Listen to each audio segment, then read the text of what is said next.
Okay, so this is a video lecture on transport properties of nephron segments, solute and fluid reabsorption. So here are the learning objectives. So if you'd like to read these, you could pause the video and read them on your own. Let's go through this. So basically, the nephron is the functional unit of the kidney. So the kidney is made up of many nephrons, about 1 million nephrons, all right, in each kidney. So if you have two kidneys, that's 2 million nephrons. The way I think about the nephron, it's essentially a filter plus tubes, okay? It has a filter on one end. That's the area that's connected to the blood flow. And then there's tubes on the back end. And then urine comes out the tubes. That's essentially a kidney in a nutshell, okay? Now, one thing that you may have heard, the kidney gets about a quarter of all the cardiac output. So 24% of cardiac output goes to the kidney. If you do the math, that's about 1,728 liters of renal blood flow, okay? Remember, there's red blood cells in that, so if we subtract out the hematocrit, that leaves about 1,008 liters of renal plasma flow, okay? So that's the fluid compartment of our whole blood, essentially, okay? Now, not all of that plasma is actually filtered in the kidney, okay? The glomerular filtration rate is that amount, and it turns out it's close to 180 liters a day, okay? And then how much urine do you make a day? I don't know, it's probably between a liter or two a day. That's a big difference, isn't it? So think about that, going from 24% of your cardiac output to how much is actually filtered and how much urine you actually make. So doing some math, you know, if the average GFR or glomerular filtration rate is 125 milliliters per minute, or if you do the math, it's about 180 liters per day of plasma that's filtered through the glomerulus and moving through the tubes, okay? However, as you probably know, you don't pee 180 liters per day. You may make like between 1 and 2 liters of urine per day, all right? So how do we explain this? How are we filtering so much but we're peeing so little, okay? The answer is tubular reabsorption. So basically the kidney is filtering a lot of plasma per day, but we reabsorb the vast amount of it. And the purpose for that will be shown in the rest of this video lecture, okay? Reabsorption is the movement of solute and fluid from the tubules right into the surrounding capillaries. The idea is that we reabsorb the stuff we want to keep, but we excrete the stuff we want to get rid of, like urea, some of the drugs that we've ingested, and some of the acids that are generated through daily life. And so the idea is to maintain homeostasis, but to get rid of the stuff we need to excrete, like the wastes. It takes a lot of energy, so at rest, about 10% of the body's energy consumption is devoted primarily to tubular reabsorption, okay? So I want you to think back to the main functions of the kidney. So tubular reabsorption helps us conserve body fluid volume, which is essentially sodium balance. It helps with water balance, which we're going to get into. It helps us with acid-base balance, and also to maintain concentration of other things, mainly potassium, calcium, magnesium, okay? All right, so this is a really important table, essentially saying, what is the body fluid composition of extracellular fluid and intracellular fluid, okay? So extracellular fluid is quite different from intracellular fluid.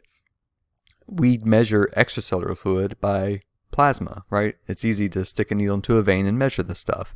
So let's look at what is in our plasma. What are the concentrations of ions, okay? Notice that there is a lot of sodium in our plasma, okay? In terms of concentration, there's very little potassium, okay? There's a lot of chloride and a fair amount of bicarbonate, okay? So if you had to take something away, our plasma is mostly sodium on the cation side, touch of potassium, and then for the anions, mostly chloride and a little bit of bicarbonate, okay? All right, now what if we were able to jump inside of a cell? It's a different story. Inside the cell, it's mostly potassium, very little sodium. There's more other stuff like magnesium, okay? And then on the anion side, there's other stuff like phosphates, proteins, and a lot of other organic anions, right? Think about all the things you learned about in biochemistry. Those are the things, okay? So that's all the stuff that is inside of cells. And this here in the plasma, this is all the stuff that is outside of cells. So the fluid outside of cells is greatly different from the fluid inside of cells. And this is really important, okay? I think the biggest importance is that sodium is primarily excluded from cells, and potassium is preferentially kept inside of cells. And this is all done thanks to the sodium-potassium ATPase, which requires energy. Okay, now we move on to the balance concept. So, in order to maintain body composition, balance must be achieved. If I could tell you one big picture concept to think about when you think about kidney physiology, it's balance. And the big picture idea is the amount that goes in has to equal the amount that goes out in order to maintain balance. If this equation is not correct, then there's going to be a disturbance. If more is going in than coming out, you're going to have too much of that thing. If too much is leaving than is going in, you're going to lose that thing and be depleted in that thing. And this is true for a lot of the things that we're going to talk about: sodium balance, water balance, potassium balance, you name it, okay? So one of the examples for all of our electrolytes, whatever we ingest is identical to the amount that we excrete in the urine, okay? So we maintain balance and the kidney helps us do that. The takeaway is that the urine composition is modified in real time to maintain body composition within the normal range and keep you healthy. The disorders arise when the amount in does not equal the amount out, okay? Again, disorders arise when the amount in does not equal the amount out. If you remember that, life will be easier for you later when you're a doctor. Okay. Now, let's give an example. This is a healthy medical student. She feels well, she's well hydrated, she's eating well, she has a great diet, she has a great blood pressure, she feels completely fine. Okay. Now, imagine we placed an IV and administered 1 full liter of normal saline. So this is 9% sodium chloride. The idea is that this fluid has a tonicity pretty close to our plasma, okay? It's essentially salt water, all right? We administered this entire liter of salt water to this young medical student. What do you think is going to happen? How would her body respond to maintain balance? What would happen to her urine output? Thought about it? Okay. What would happen? She didn't really need that salt water, so she's going to increase the volume of urine she makes. Her urine's going to have a lot of sodium in it. And this is what she has to do to stay in neutral balance. We gave her a bag of salt water that she did not need. Her body said, okay, cool, we got this extra fluid, but we really don't need it, and we don't want to develop fluid overload and get into trouble. So we're going to pee it out. All right, the kidneys are going to handle that, and they're going to increase sodium excretion in the urine, okay? Next, we have a different medical student. Perhaps, she's not participating in, her activities at school and went hiking, but, didn't take water or food or salt and is stranded in the desert. She's been without salt and food and water for many, many days. Okay. Now, imagine we rescue her, we place an IV, and we administer a liter of normal saline to her. Okay. I would expect she would continue to have a low volume of urine. Her urine, if we were to measure it, would have a low concentration of sodium.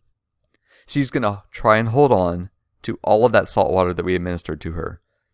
Basically, she became in negative fluid balance because she did not have access to water, she didn't have access to salt, and just being alive and perspiring, there are insensible losses of water. And so being in the desert, that would happen. So she lost fluid that way.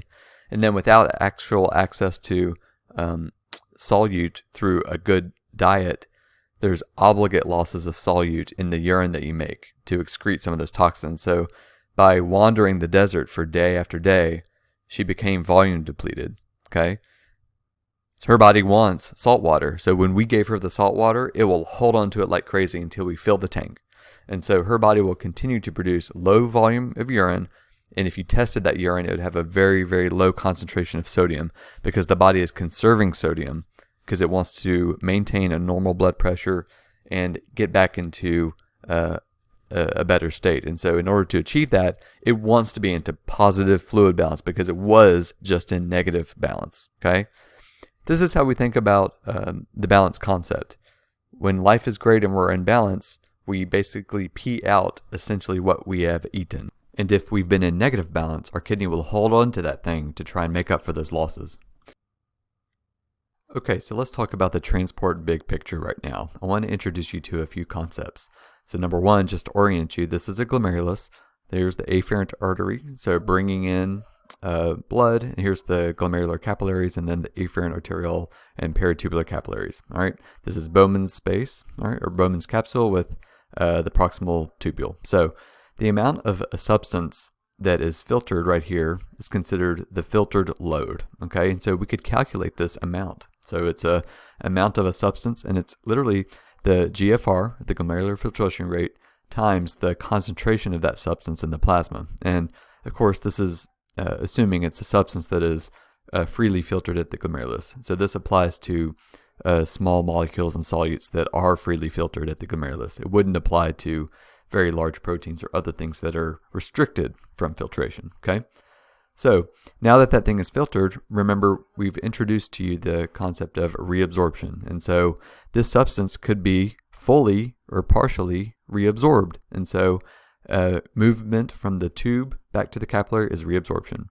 Remember, some substances are preferentially secreted, which means they're taken from the capillary and pulled into the tube. So active secretion would go in this direction. Okay. Now, the final product would be the amount that ends up in the urine, and this is the excreted amount. Okay. We can calculate all of these values for any given substance. So I've already told you about the filtered load, which is the GFR times the plasma concentration. If you wanted to measure the excretion rate or the amount excreted, you literally measure the urine volume over some period of time. So let's just say 24 hours times the concentration of that substance in the urine. That would be the excretion rate as some amount per day. Okay. Now what's kind of cool is that if you've calculated the filtered load and the excretion rate, you can calculate the reabsorption rate or the secretion rate to determine, was this substance primarily reabsorbed or was it primarily secreted? And so you could basically look at the two quantities and see which is larger. So a substance that is freely filtered but then mostly reabsorbed, right, would have a filtered load greater than the excretion rate. And so that difference gives you the reabsorption rate. Likewise, if there's a substance that is heavily secreted, maybe more is secreted than filtered, then you just look at the excretion rate and subtract off the filtered load, and that tells you how much it is secreted. So it's kind of interesting. The kidney has a couple of different ways to get rid of substances. It can either secrete them or filter them and just not reabsorb them, or let's just use sodium as a great example. We filter a lot of sodium, right? And then we reabsorb the vast majority of it. We excrete very little sodium per day because we want to stay in balance. However, if we're in a state where we're trying to reabsorb lots of sodium, let's say like that young woman who is fluid depleted or volume depleted recently, we're going to reabsorb way more of that sodium. So it's just interesting to think about it in this context. Now let's zoom into a tubular cell right next to a peritubular capillary. On the left, we have the urinary space. We also call it the luminal space or the apical membrane. Okay, this is a tubular cell, and you can see on the left there's many microvilli that are important because it increases surface area to reabsorb stuff. So reabsorption will occur in this direction. Okay, solute is moving from the left to the right, and so what's on the right? This is the peritubular capillary, so we'll call this the capillary space. Another word is the basolateral membrane, and I guess we're thinking about this tubular cell. The apical membrane is here, and the basolateral membrane is here, and here's that peritubular capillary, okay? Likewise, if a substance is in the capillary and it's being brought in by the endothelial cell and then transported through the tubular cell into the lumen, well, that is secretion, okay? So reabsorption goes from the tubular lumen back into the blood. Secretion goes from the blood into the tubular lumen. It's got to be something that we want to pee out or excrete, okay? Now, modes of transport. So you've probably heard of some of these before, but we have to go through it real quick so you can understand how things are actually happening. First, let's go over active transport. So active transport uses energy, and so this is huge. Every cell in the kidney is using active transport to help remove sodium from inside of cells to outside of cells, okay? At the same time, we pump potassium from the outside of cells into cells. This requires ATP, it requires energy. Now, one cool thing is that this energy requiring process sets up gradients that all the other processes are going to use. For example, there's secondary active transport, all right? And so this uses a transporter that will use essentially the potential energy of another gradient to pull in something else. And so remember, we used active transport to pull sodium out of cells. So we're keeping sodium concentrations very low inside of cells. That's what this little, the smaller font sodium concentration here means compared to the tubular fluid and the plasma fluid, okay? So as long as sodium concentrations are very low inside of cells and they're very high outside of cells, well, boy, now we have a gradient for sodium to move into the cell. So the cool thing is that we can have a transporter that also pulls something else. And here, that something else could be glucose, okay? But it could be anything, okay? Now, this gradient will help pull in the other thing. And now when that other thing builds up high enough inside the cell, we can use facilitated diffusion to bring that transporter or to bring that substance out of the cell back into the blood. And so facilitated diffusion basically allows concentration gradients to drive the movement of some substance from inside of a cell to outside of the cell. Alternatively, there's paracellular diffusion, which is a passive movement of a substance. And in the kidney, especially in the tubular cells, it tends to be water or chloride. And I'm going to show you an example later of calcium and magnesium. But other substances can move in between the cells. All right. So there's channels that are in between cells, and this allows paracellular diffusion. Now finally, as you see below, there's the transcellular secretion of substances, and that's using transporters to pull in some substance from the blood. It goes into the cell, and when it builds up at sufficient concentration, it uses a transporter to transport that substance into the blood. And so this is the mechanism we use to eliminate many of the drugs that we prescribe and also toxins that we may ingest from our diet or wherever else. Okay. Now, just a very quick primer on nephron blood flow.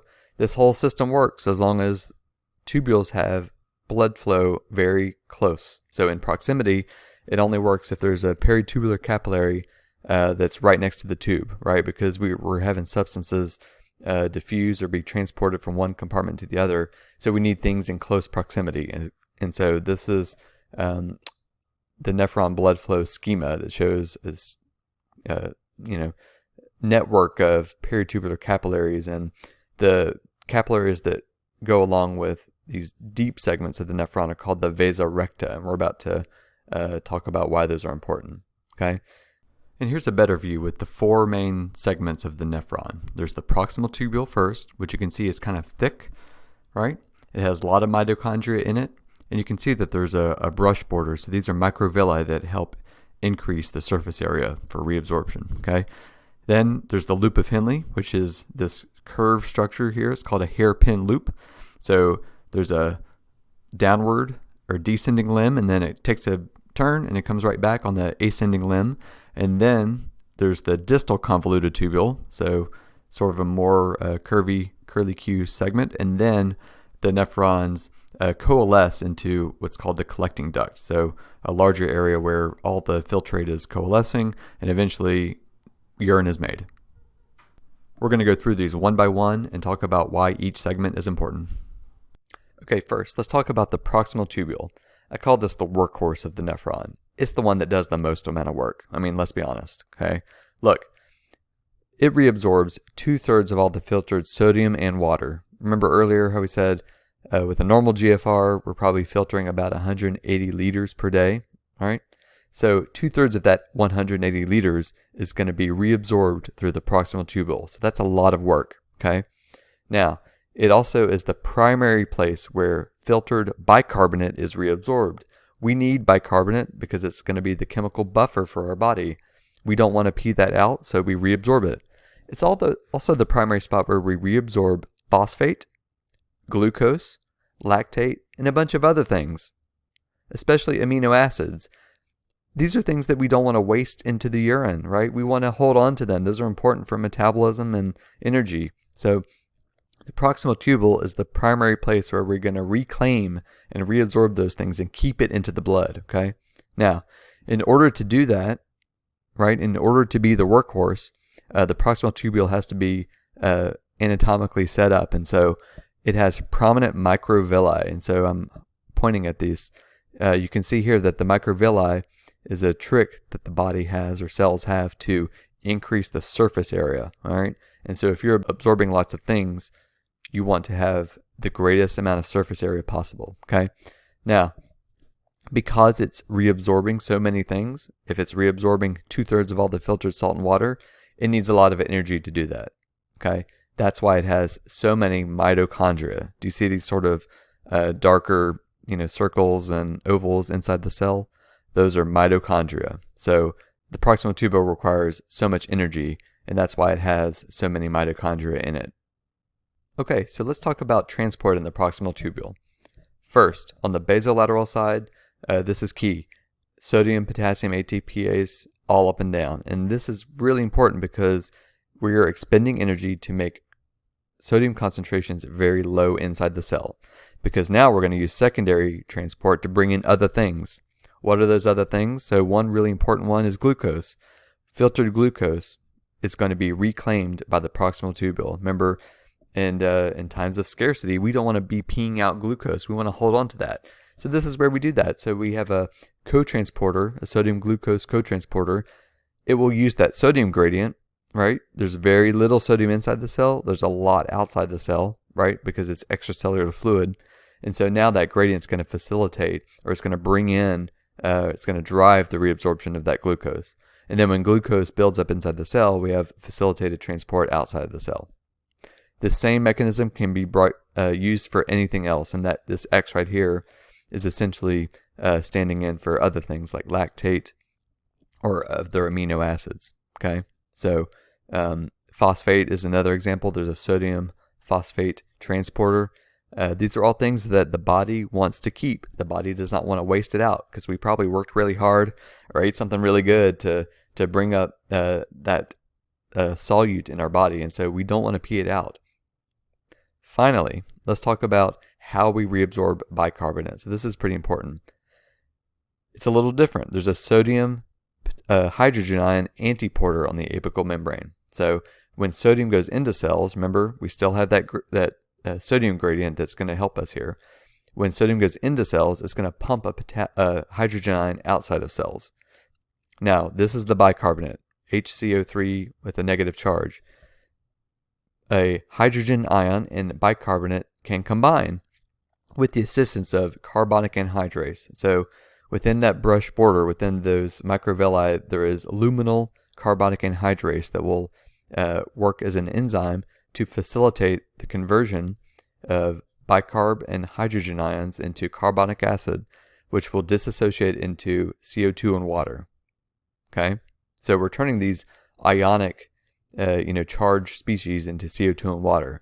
Why should we do that? Well, now CO2 can cross cell membranes. It's kind of cool, huh? So CO2 can go into cells, water can go into cells, and now inside the cell we can use intracellular carbonic anhydrase to break them back up again. So intracellular carbonic anhydrase will generate one hydrogen ion, one proton, and then it will generate a bicarbonate.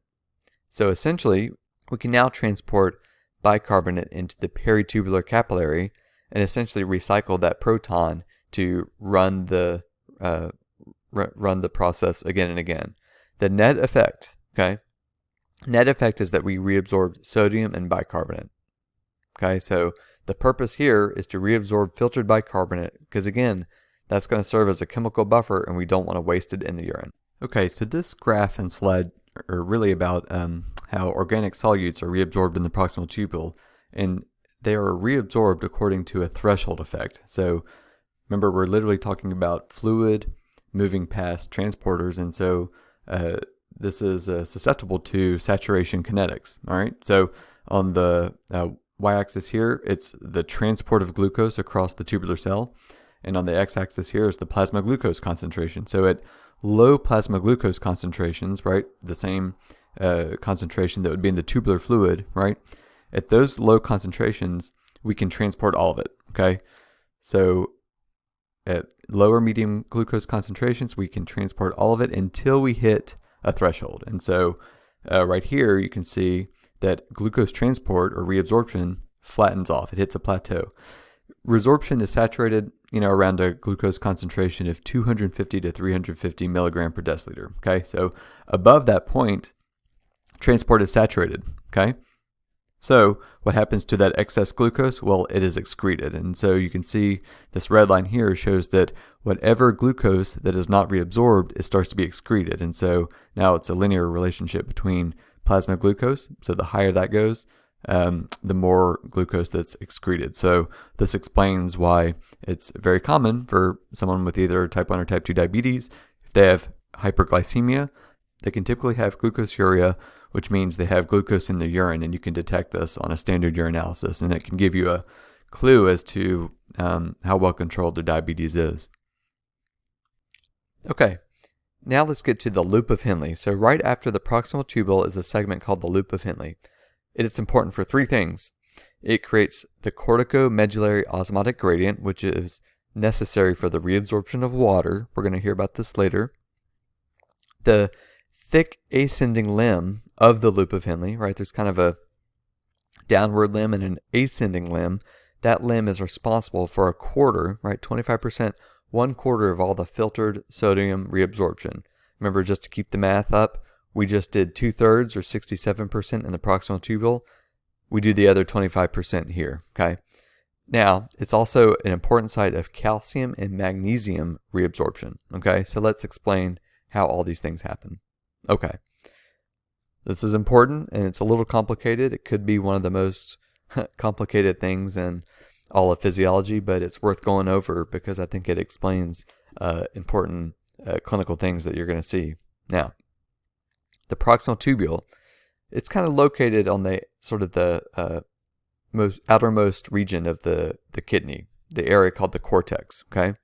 Now, in the cortex, the peritubular fluid has a tonicity pretty close to tubular fluid. Okay. Now, what happens with the loop of Henle, as far as how it's oriented in relation to the rest of the kidney, the loop of Henle sort of dives deep into the medulla. Okay. As it dives deep, there's a downward piece and an upward piece, and this is why it's called a loop. Okay. The downward piece is special in that it is permeable to water. So water leaves the tubule as this tubular fluid is going down the loop. Okay. Water leaves, but not solute. There's no transport of sodium or potassium, and it's really because there's no transporters there, right? The body did not put transporters in this area. The descending limb is where water leaves, but nothing else leaves. Okay. The ascending piece is a different story, okay? It's pretty cool, right? It changes the rules as you go up the limb. Now, water is impermeable. It cannot move across cellular membranes. Okay, it cannot move in between cells. Now the junctions are so tight, there's no water channels. Water does not move, but what does move? Oh, now solute moves because we have a transporter here. This is a sodium potassium chloride cotransporter. Okay, it's primarily found at this thicker piece of the ascending limb. It's called the thick ascending limb. So let's look at that with more detail. Okay, now, if we're looking at the thick ascending limb, here's this transporter. You can see there's 1 sodium, 2 chloride, and 1 potassium that move across. It's called the sodium potassium 2 chloride cotransporter, or NKCC. It uses secondary active transport to work. Remember, because on the basolateral side, we have, sodium potassium ATPase. That's making sure sodium concentrations are crazy low inside the cell, because as long as it's high outside the cell, sodium will want to move in. And it's going to bring its buddies with it, chloride and potassium. Okay. This cell does something a little special. Okay. So what's going to happen with sodium potassium ATPase here, pumping potassium in? This transporter is also bringing some potassium in. Potassium is going to concentrate inside the cell. It's going to get really high. So there's actually a chemical gradient for potassium to leak out of the cells. And there's this channel here, an apical potassium channel called ROMK. And this allows potassium to leak out of the channel. And it's kind of cool in that it actually performs a trick that makes the lumen electrical potential positive with respect to the cell. Okay? So we're pumping potassium into this cell.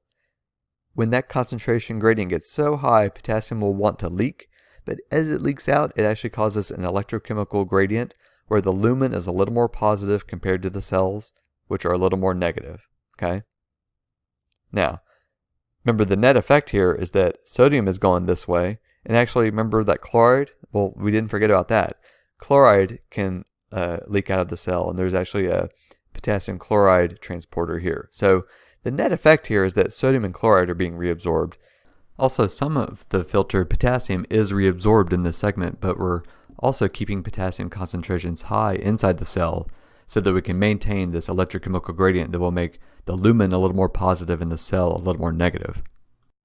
So if we can make the lumen positive, it's going to help push other things that are positive, like calcium and magnesium. So calcium and magnesium are these positive cations. They have a +2 charge, and so that will drive the paracellular reabsorption, right? There's a paracellular channel here called paracellin that will help reabsorb calcium and magnesium back into the bloodstream, okay?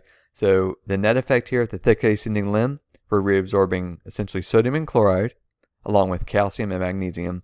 And then there's probably cycling here of potassium and maybe a little bit of potassium reabsorption, but not a lot.